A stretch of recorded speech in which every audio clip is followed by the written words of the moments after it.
உங்கள் favourite TV ஷோக்களை இனி miss பண்ண தேவையில்லை. ZEE5 இல் முற்றிலும் இலவசமாக காணுங்கள். இங்கேயும் எப்பொழுதும். என்னங்க? இந்தாங்க. ஏங்க? என்னங்க? இன்னைக்கு வீட்டுக்கு வெற்றி தம்பி வந்திருந்துச்சு.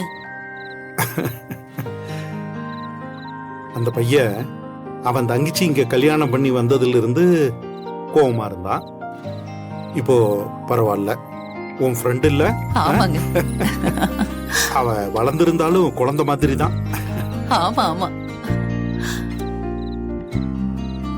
என்ன விஷயமா வந்தாப்ல? அது வந்து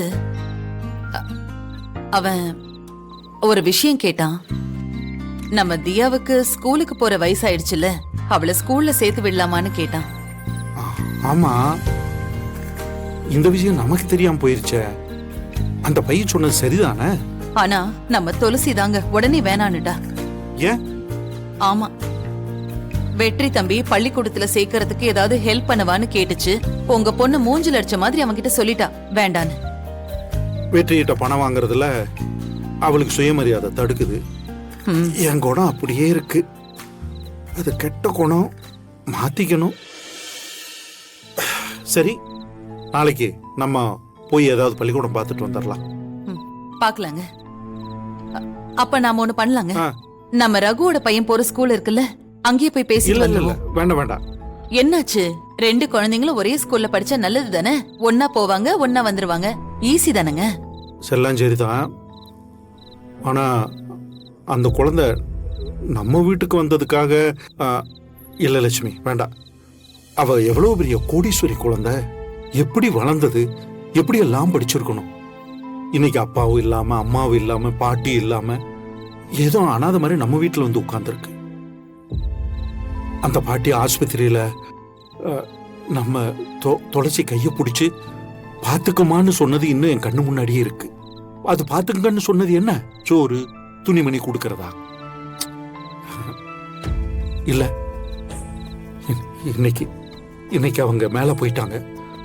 அவங்க ரெண்டு பேருடைய எல்லா நினைப்பும் இந்த குழந்தை மேலதான் இருக்கும். நம்ம அந்த குழந்தைய ஏதோ கடமைக்குன்னு சேர்த்திட வேண்டாம் லட்சுமி. நல்ல பள்ளிக்கூடமா பார்ப்போம், அங்க படிக்க வைப்போம். ஆமாங்க, நீங்க சொல்றதெல்லாம் சரிதான். ஆனா அதுக்கெல்லாம் ரொம்ப செலவாகுமேங்க. நீங்க ரிட்டையர் ஆகிறதுக்கு இன்னும் 2 வருஷம் தான் இருக்கு. சம்பளம் இதுக்கப்புறம் ஏற போறதும் இல்ல. இப்ப நீங்க வாங்குற சம்பளம் வீட்டு செலவுக்கே சரியா இருக்கு. இதுல தியாவை பெரிய ஸ்கூல்ல சேர்த்துட்டா எப்படிங்க நம்மளால ஃபீஸ் கட்ட முடியும்? இல்லனா நாம துளசியோட சம்பாத்தியத்தை தான் இல்ல வேண்டாம் லட்சுமி. அவ சம்பளம் அவ வாழ்க்கைக்கு எதுக்காவது உதவட்டும். நம்ம அதையும் கேட்டு வாங்கிட்டா அதான். அது மட்டும் இல்ல, அவளுக்கு மட்டும்தான் சுயமரியாதை இருக்கு, எனக்கு இருக்காதா? இங்க பாரு, அந்த குழந்தை நம்மளை நம்பி வந்த குழந்தை. கஷ்டமோ நஷ்டமோ நாம தான் போராடணும். பாத்துக்கலாம். நாளைக்கு ஏதாவது பெரிய ஸ்கூலா போயிட்டு வந்துடலாம். என்னங்க? அப்போ ஒண்ணு பண்ணுங்க. அது நான் கொஞ்சம் பணம் சேர்த்து வச்சிருக்கேன், அத தரேன். சரியா? என்ன சிரிக்கிறீங்க? இல்ல, நீ எவ்வளவு பெரிய சொத்து பத்துக்கு சொந்தக்காரி. நான் தான் வேணும்னு கல்யாணம் பண்ணி வந்துட்டு இன்னைக்கு 5-10 எவ்வளவு போராடிட்டு இருக்க. உனக்கு லட்சுமின்னு பேர் வச்சது பேருக்காக மட்டும் இல்ல, இந்த வீட்டுக்கும் நீ லட்சுமி ஆகணுங்கிறதுக்கு தான். போங்க, எப்ப பாரு இதேதான் சொல்லிட்டு இருப்பீங்க. சரி, வந்து படுங்க. நாளைக்கு காலையில நம்ம ஸ்கூல் விஷயத்தை பாத்திரலாம். நமக்கு ஈஸ்வரமூர்த்தியும் எந்த ஹெல்ப்பும் பண்ணல. முனுசாமி கிட்ட போனா அவரும் சரியா பதிலே சொல்ல மாட்டேங்கிறாரு. இப்படியே இருந்தா எப்படி இந்த ப்ராஜெக்ட சக்சஸ் பண்றதுக்கு? டார்லிங், என்ன கேட்டா நம்மளுக்கு என்ன குறை நினைச்சிட்டு இருக்க நீ? எவ்வளவு சொத்து, எவ்வளவு பிசினஸ். இந்த மாதிரி சின்ன ப்ராஜெக்டுக்காக எதுக்கு நம்ம இவ்வளவு ஸ்ட்ரெஸ் பண்ணிக்கணும்? இருக்கிறத வச்சுட்டு சந்தோஷமா வாழலாமே. ஜெகன், நீ என்ன பேசிட்டு இருக்க? என் அண்ணன் கொடுத்துட்டு போன பிசினஸ் அப்படியே வச்சிருந்தா அப்புறம் எனக்குன்னு என்ன இருக்கு? எனக்குன்னு ஒரு அடையாளம் வேண்டாமா? எப்பவுமே ஒரு சொத்தை வளர்க்காம அப்படியே வச்சிருந்தா அது கொஞ்சம் கொஞ்சமா அழிய ஆரம்பிச்சிரும். என் அண்ணன் கம்பெனியை தங்கச்சி அழிச்சிட்டான்னு பேர் தான் வரும். ஓகே பேபி, சொல்லிட்டல, பாத்துக்கலாம். என்ன பாத்துக்கலாம்? ஏதாவது பெருசா பண்ணியே ஆகணும் ஜெகன். உடனே வேற ஏதாவது பிளான் இருக்கான்னு யோசி.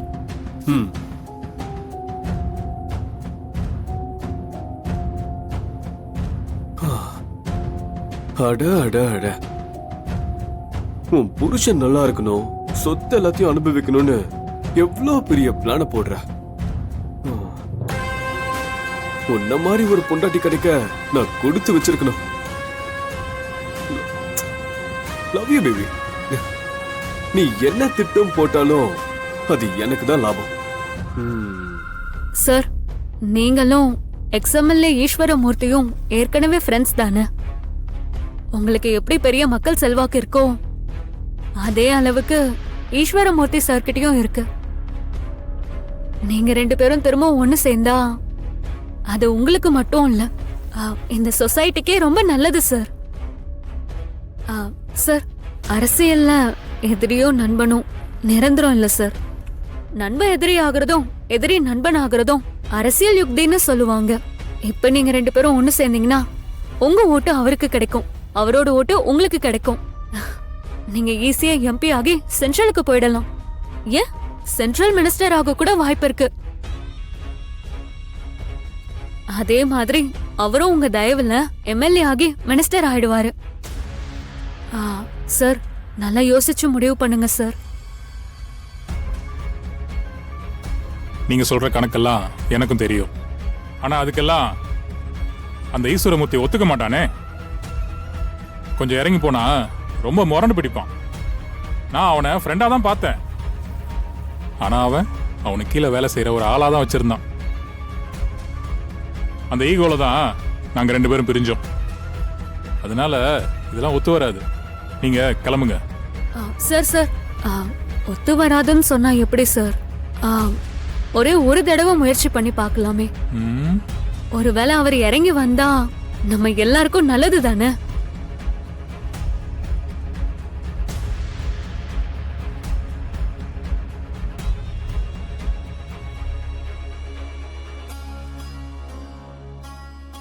சரி, ஒரு மீட்டிங் அரேஞ்ச் பண்ணுங்க, பேசி பார்ப்போம். ஷூர் சார், கண்டிப்பா நான் சீக்கிரமே மீட்டிங் அரேஞ்ச் பண்றேன். நான் போயிட்டு வரேன் சார். சரி, நன்றி. இந்த பொண்ணு சொல்றத வச்சு பார்த்தா சரியா வருமா? பேசி பார்ப்போம். மழை வரும் போல இருக்கு. Hello, Sivaraman sir. சொல்லுங்க, யாரு? இப்ப வந்துட்டு போனீங்கல்ல, அந்த ஸ்கூலோட பிரின்சிபல் பேசுறேன். அம்மா, சொல்லுங்க மேடம். உடனே உங்க குழந்தைய கூட்டிட்டு இங்க வாங்க. ஏன், என்ன விஷயம்? நல்ல விஷயம்தான், வாங்க. சரி. என்னம்மா, என்ன? இப்ப நம்ம போயிட்டு வந்தோம்ல, அந்த ஸ்கூல் பிரின்சிபல் கால் பண்ணாங்க, உடனே வர சொல்றாங்க. எதுக்கா இருக்கும்? போய் பார்க்கலாம் வா. வா. வராங்களா சார்? சார், காஃபி டீ ஏதாவது? இல்ல வேண்டாம், தேங்க்யூ மேம். ஜீ5 ஆப்பை டவுன்லோட் செய்து அனைத்து எபிசோடுகளையும் இலவசமாக பாருங்க.